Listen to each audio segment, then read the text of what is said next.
কিছু দৃশ্য আজীবন চোখে আটকে থাকে, চাইলেও ভোলা যায় না। মানুষের চোখে মহান আল্লাহ তাআলা 756 মেগাপিক্সেলের ক্যামেরা দিয়ে রেখেছে।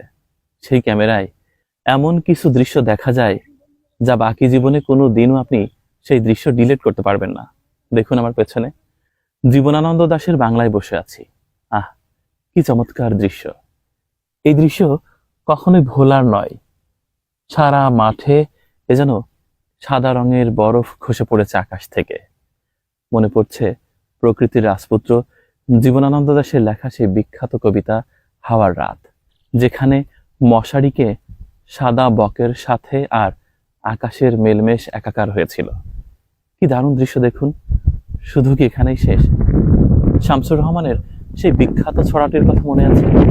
বক মামা, কিংবা বকের উদারতা নিয়ে সেই গল্পটি।